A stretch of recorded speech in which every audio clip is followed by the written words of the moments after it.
I am a publisher, writer, editor, daughter, sister, auntie, dog mom, and many other things, including currently a cancer patient.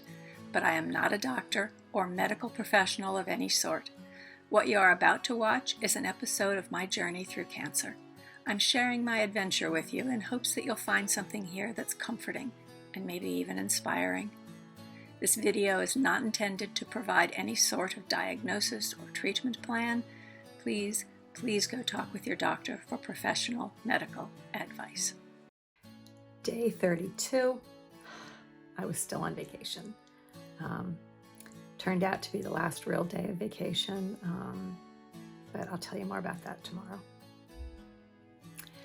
So day 32 brought some more indulgence from my faithful friends. I had wanted to try out my new panini press for months. So I carted it down to Maryland and I gathered things to make paninis with. In historic St. Mary's City, I had found a wonderful bakery and I got a sourdough loaf and a loaf of this multigrain bread that was heavy and was dense, but it smelled delicious, and French baguettes. And Christy had brought a lemon panettone to the vacation with us, so we had that. And then I went to all kinds of grocery stores to find meats and cheeses and fresh vegetables and pickled vegetables, and there weren't a lot of grocery stores where we were, but I managed to find an acceptable variety of all those things. And I brought condiments with me, including 3 different kinds of mustard and some horseradish sauce and some wonderful fig and balsamic vinegar. And we had a panini party. Now, I'm on a cancer keto diet, so I don't eat bread. I have to admit, make a slight exception and try half of a sandwich made with panettone and pistachio cream, because you can't really resist panettone with pistachio cream on top of it. But I did make a find of some really not yummy, delicious, wonderful bread, but some perfectly acceptable keto-friendly bread. And most keto breads taste like cardboard. So this is a real find, and I've linked it below in case you want to try some yourself. It's quite acceptable bread for keto-friendly bread. So how do you throw a panini party? So easy.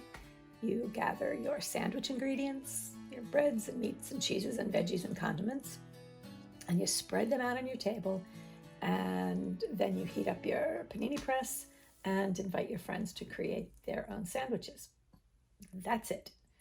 I used to do it for my family when I lived in California, and it was always a hit. It's a really interactive dinner. I mean, everyone gathered around the table and talking about the ingredients and reaching for the ingredients and discovering ingredients that they love, or perhaps new ingredients that they've never tried before, and talking about their sandwiches and urging each other to make sandwiches, use their combos to make their next sandwich. It's a small pleasure, but when you're in Maryland and you've had a steady diet of incredibly wonderful blue crab and rockfish, sometimes you need a break from the incredible blue crab and rockfish.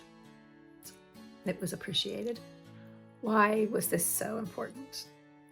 Why was this little panini party so important to me? I think it's cringeworthy at this point to call oneself a foodie, and it doesn't come close to describing what I feel when I cook and serve food to the people I love. Cooking and serving food to people you love it's an act of communion. And I mean that in a sacred sense. For the past couple weeks, my tumor, according to my doctors, has been pressing on a nerve, and that's made it hard for me to, stay on my feet, stand for any length of time, 10, 15 minutes, and I need to sit. So cooking isn't something I can do easily for the time being.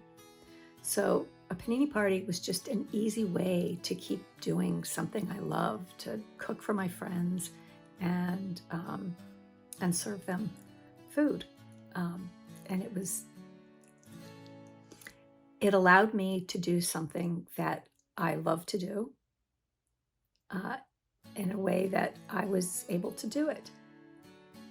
I think it's important as you're going through cancer to continue to do the things that you love to do, that give you pleasure, whatever those things are.